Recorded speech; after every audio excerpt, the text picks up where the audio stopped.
के अनुच्छेद 19 में भारत के प्रत्येक नागरिक को अभिव्यक्ति की आजादी प्रदान की गई है। लेकिन जरा सोचिए, वही भारत स्वयं अपनी बात करने से वंचित रह जाए तो इतिहास कांप उठता है। क्योंकि मौन हो जाती है संसद की दीवारें, मौन हो जाती है संसद की दीवारें, जब डर से थम जाती है कलम की धार, तो समझ लेना आपातकाल नहीं, देश का लोकतंत्र घायल है इस बार, देश का लोकतंत्र घायल है इस बार। महोदय, आज का विषय आपातकाल के 50 वर्ष नहीं, बल्कि हमसे प्रश्न करता है कि क्या हमने आपातकाल के 50 वर्ष से सबक सीखा? क्या हमारा लोकतंत्र उतना ही मजबूत और सरल है जितना हम मानते हैं?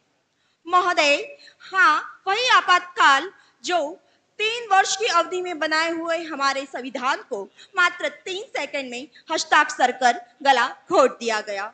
जी हाँ, वही आपातकाल जो लोकतंत्र के पहले स्तंभ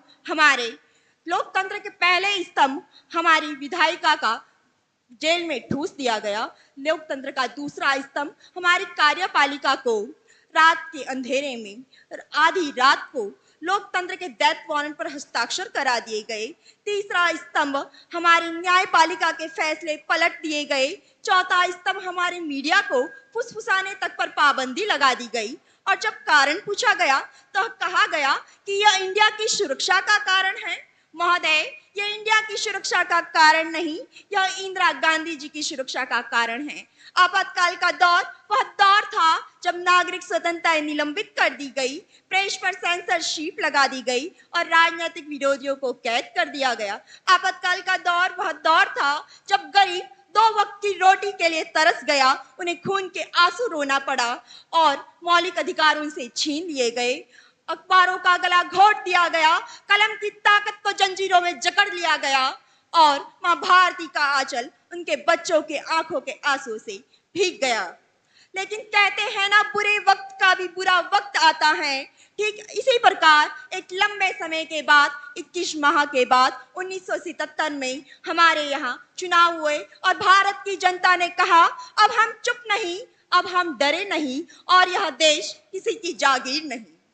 हमारी श्रीमद् भगवत गीता में कहा गया है, यदा यदा हि धर्मस्य ग्लानिर्न भवति भारत अभ्युत्थानम धर्मस्य तदात्मानं सृजाम्यहम्।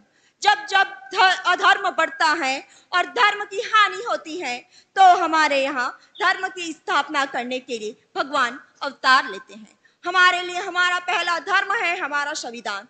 हमें अपने संविधान के लिए अपने कर्तव्यों को समझना चाहिए। हमें आपातकाल से यह सबक मिली कि सीमित है संविधान।